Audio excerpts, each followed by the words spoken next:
good, my fellow peasants? How you all doing? Remake rumours. That's right, baby. I'm going to keep covering that remake until I run dry out of content. I want to cover this rumour that has come out and give my opinion on it. So this is a Reddit rumour. Oh no, Reddit, come on, Pez. I mean, Reddit has actually been reliable on quite a few different things now, but while I'm going to cover it, there is a more extensive breakdown from the very informative, and he's actually awesome, Night Sky Prince. I'll leave a link to his video of it, just because he's so journalistic and informative and great in the way he covers it. I like that he offers that side, whereas I kind of just decide to come on and be very opinionated and just chuck my 2 cents around willy-nilly. But this is nice to cover because it's got me pretty hype again, especially for my previous video where I sort of laid in on Square Enix. I've got to say, while I'm a fanboy for the 7, that doesn't mean to say that I also don't grill Square Enix a lot, and it can throw people off when I do these kind of videos. Like, one minute they think that, oh, I'm the beacon of optimism and hope, and just false hope, and I'm deluded to some. Some people think I'm positively hopeful, some think I'm deluded for the remake. And then when I do something like Square Enix video, something I think I'm like this negative arsehole. One minute I'm a deluded fanboy, next minute I'm a hater. And the thing is, I'm always going to try to be objective in a scenario. So just because the remake is out and I love it and I'm so excited for it, it doesn't mean that I'm gonna be happy if Square Enix will stay quiet on it if they fuck it up. And that's the same as when the remake comes out. Like, believe me, if they screw it up, if they screw up characterizations or the story or anything to do with it, I'm not just going to pretend I like it just to be that guy who's endorsing the remake. I'm going to be completely honest. I'm going to say if I think it's shite. But this rumour, so the first thing that comes in is from a guy called Steelers, who supposedly knows someone in Japan who's a journalist, who has information and gave it about the state of play, accurately supposedly, about what would be in that trailer. But Steelers does admit that they can't say it's all 100% legit because there has been certain elements that have been inaccurate, but then some have been very spot on and true, and could only be because they do know stuff. So they make that admittance and disclaimer and flowing into it. So the first part is that this E3 is going to be juicy, to say the least. Apparently it is going to be succulent with remake. The fact that the remake is going to be centre stage for this, he says, is an understatement. They're going to be showing off a lot of content. The story, combat, they're going to be revealing the structure of it, the episodic format, which is supposedly 2, but we'll get into that later. So yeah, there will be a demonstration of the game as well. Ooh, I really hope that my Peru trip, because I'm going to be in Peru while this is happening, I wish it wasn't happening now. I'd rather be covering this. I don't know if I can do it live off of my camera or off of a phone. I don't know what my options are, but I don't want to miss it. I do want to live stream it that day, but if not, I'll cover it when I get back. But this sounds like it's going to be so hype if it happens. But I suppose it's going to be a huge presence. There will be a demonstration, gameplay, story. There won't be a window date. There's actually going to be a proper release date. Apparently they're going to drop it. And the date will be early November 2019. November 2019. So of course this is surprising to me. Especially with the last video I did, the fact that Square Enix have stated for this 2020 Q3, which is their late 2019 period, and that does run up to, I think, March 2020, I believe. They are saying that it's going to be a coasting year, that they're going to be looking just to put in foundation and prepare for games that are coming ahead, with the 2021 Q3 being the 40 to 50 billion yen target, whereas the other ones now are going to be... But, you know, I don't know. So some people are saying, could that just be the Avengers? Like, the Avengers project is going to make way more money and be a way bigger game than the remake? Really? I don't know about that. I mean, sure, there are a lot of Marvel fans, definitely. Maybe. I don't know. Avengers project game or 7 remake would do better. I think I don't know, but both apparently, I mean, we found out that it's going to be very RPG based and story based, so it's still going to be a story game. I can't see it being that much different, but yeah, the fact that they haven't got huge fiscal goals and aims now for this period of time, it would be surprising to me if the remake is going to come during them, because it didn't seem to reflect it. But anyway, November 2019. He also gave some information about how the game will be split. It will be split into 2 parts. The ending of the first part will be the death of Aerith. And supposedly the 2 parts won't be far apart. They won't be that far. They don't specifically say what, just say they won't be that far apart. Did they even say within a year? No. Won't be very long in comparison. But the games will have, in comparison to the initial way, in that case, that's been fucking nearly 3-4 years. The game will have expanded plot points and locations which are going to feel real. They really emphasise how alive the world is going to feel. Like the interaction, the aliveness of it all, the functionality. You're really going to get a sense of this world, about how the people have settled here on Gaia, even the Cetra that came before. And I really believe that element. I've really been saying the emphasis of how much they're going to focus on making the world alive and interactable, and towns and the visuals. I definitely see them going balls to the walls with that.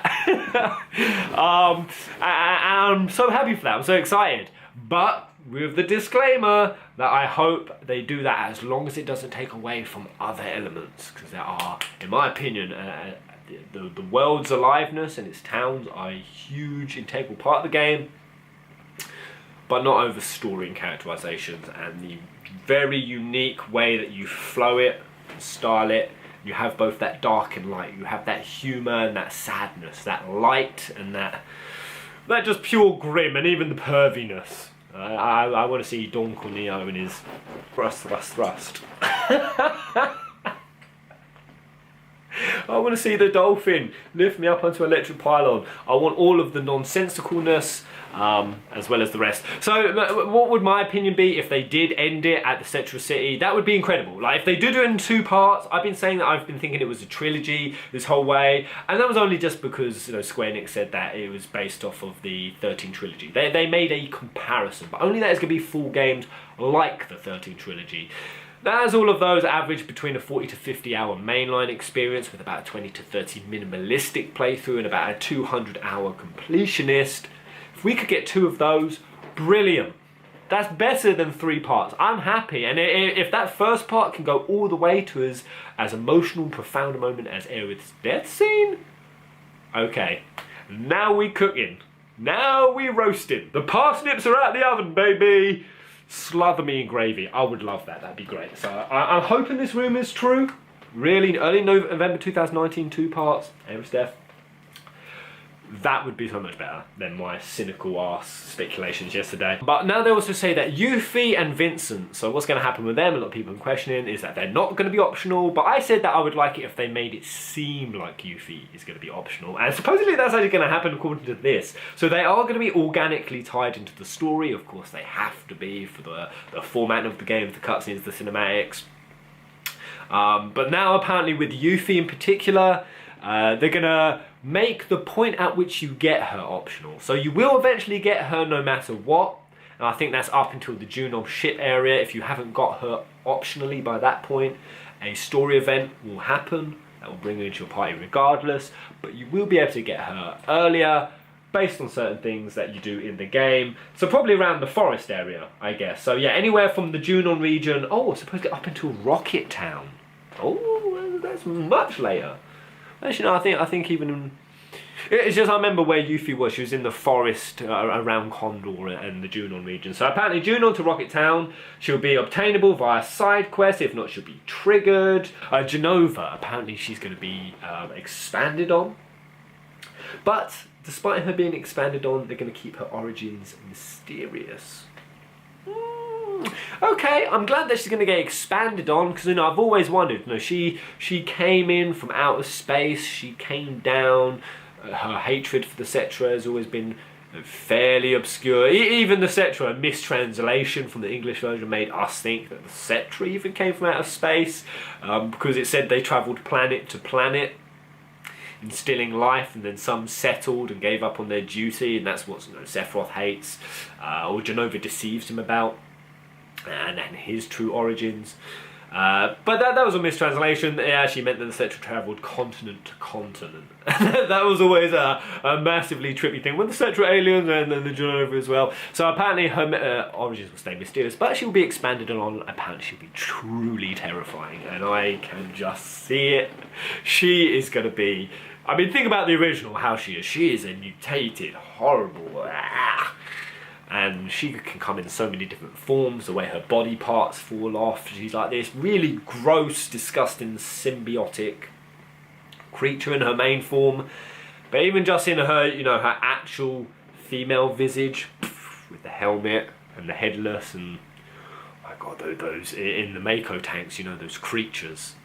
I remember that shat me up real bad. Nibelheim did. Not only did the hooded guys when I was 11, the clones, the failed ones, they scared me. And then when they peek through and they show that face in the tank, I was a bit of a little pussy when I was younger, so that really scared me. So yeah, Jenova will be terrifying. And yes, I love it. I also hope the expanded part is between Sephiroth and Jenova, because again, this was a thing that most people don't get, is that because it wasn't pertinent to the story, because we saw it from Cloud's point of view, is there's a battle between Jenova and Sephiroth. Sephiroth's will is actually subservient to Jenova's at the start of the game, and that's why a lot of it is actually Jenova in Sephiroth's form. Despite them being connected, his body's in the northern crater, but as the mangas and Ultimanias have clarified after, and as we see from the clones who start saying Sephiroth's name rather than Jenova's, he gradually starts taking over. His will begins to dominate hers, his memories of Cloud, and the way he starts communicating his hatred for him and his motivations, his ambitions to become the ruler of the planet.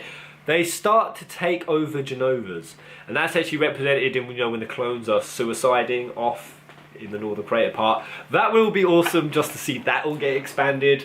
So yes, I love this. I really hope that I really hope they go against the grain. I've never wanted a like for like remake of this game.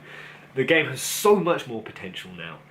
There's been so much more expanded stuff and universe and story that it would just be criminal, in my opinion, if they don't look to expand it. It's great. So I also mentioned that Sephiroth scene. So yeah, they said that this was in the State of Play trailer. It was the Nibelheim flashback. Despite the road pavement I was saying looked very similar to the zebra crossings we saw in Midgar. So I was like, is that a new scene? Supposedly not. That is the Nibelheim flashback. He also gave some information about the gameplay mechanics. I'll flow through this quickly. The limits will be familiar but different. So supposedly they're all going to be in there, but certain limits, or what were limits, will actually now be functional on the command menu. For example, Braver Attack, as we saw, will actually be more readily usable, and then other parts will be limit breaks. So for example, Cloud level 1, he has access to his Braver Attack, which will be freely in the command menu, whereas something like Cross Slash will be a limit break, which again you have to fill up, the bar will have to fill up. I don't know how that fills up. Whether that's probably a chip damage type thing, you'll be able to know every time you attack, or I don't know if also as you take damage, which was predominantly how it filled up in the FF7 original when you took damage. But there's so much cool stuff now with the mechanics, even though we didn't see much of it. We got enough of a hint to see like the command bar, how it gives you a subsection of the menu which will get you into materia and summons and items and certain abilities that were like limit breaks but now will be available. Like level 2 for example, Blade Beam will be a special attack from the menu, but then like Clim Hazard will be a limit break again. So it'll be nice. There's going to be like saucy abilities more readily available, then there'll be extra saucy abilities as a limit break, and how they function will be quite cool. There's also looks like there's going to be a block mechanic, which we saw quite clearly in the trailer. Cloud sort of holding his sword and he can actually sort of strafe with it. Cloud strafe. And if you get hit, it mitigates damage, it doesn't completely deplete it. This isn't block a row, Cloud dies thrice. It mitigates it. I also think it prevents a huge knockback, which we saw Barrett got really smacked back, and the animation of the way he tumbled up and got back up was tasty. So looks like there's going to be a really cool mix between defense and attack, which that's great. You know, you could defend it in turn-based back in the day, especially when Sephiroth is bringing the pain, the rain pain. Oh man, do you think they're going to do it, guys? The safer Sephiroth move, what's it called? I can't remember. God damn, you know, where it's going through the cosmos, and I think it turns Jupiter into like a donut, and it just obliterates planets, and the sun comes in. How the hell can I not remember the name of? It was horrifying. I think my brain's probably eliminated. So yeah, apparently that's how that's going to work. There's also going to be magic and some material that'd be very familiar in use. Let's bring this round. The material will show up in the command menu. We'll be able to use it strategically, attach the material as the characters will be less like blank slates than they were in OG. They will have their niches in combat. They will constantly utilize them all. The material that is, it will be beneficial for players. Trying to just spam one character. So I think not swapping out, not going into other characters will not get you very far in this game. Good. You will want to use your other guys with a bunch of magic and weaken their attack and HP stats, since they have to be close to enemies for melee attacks. So that's what I was saying in my live chat, is, you know, like the OG, certain materials you equipped affected different stats, increased some, degraded some. Apparently that's going to still be in place. Whereas characters like Vincent and Barrett could shoulder a little more same material, since they do not have to be up close and personal to deal their melee damage. So they might be able to take more like sacrifices in defense and whatnot, I think is what he's implying. This was all the information that he was given. Again, a lot of it could come up if we sat through it long enough, but I don't know what the individual would have to gain by making this up. He could have a bad source. He could have a good one. As he was right about all the teaser stuff. Who knows? But don't take this as gospel. Okay, guys, there we go. That is the rumour. I've pretty much flowed everything I think about it as we go, and yeah, a lot of that doesn't seem massively unrealistic. But the only two things that are really great in terms of like the combat stuff, that all seems fairly faithful. That seems we kind of got a view of that even. I'm actually quite excited now to see how this works. It looks like it's going to have like Type 0 elements or play style to it, as well as a Kingdom Hearts-esque, but also a Dissidia-esque, a Duodecim PSP version style kind of mix up in the way that you get your certain buffs, the way you can equip stuff. It looks like it has a lot of faithfulness to the original, a lot of throwbacks and callbacks, and we'll get a sense of it. So it just depends at this point whether or not people can move past it not being turn-based.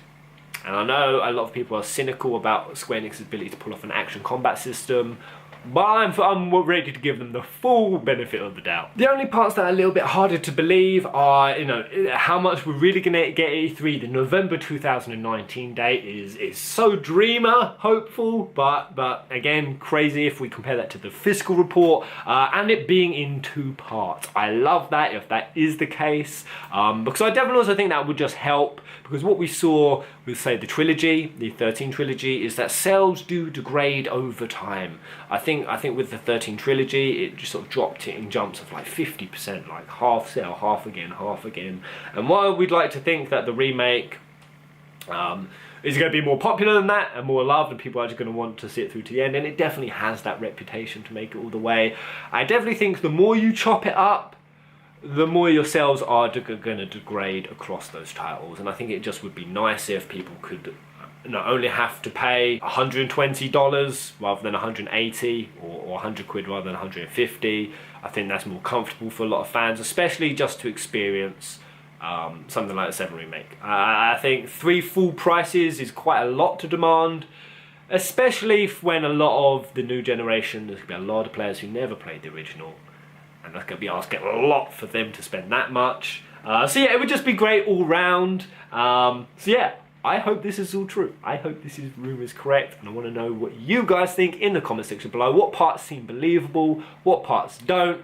How would you feel about everything in this remake coming true, or this rumour, sorry? Let me know, and I'll see you guys on the next video. Until then, Copo!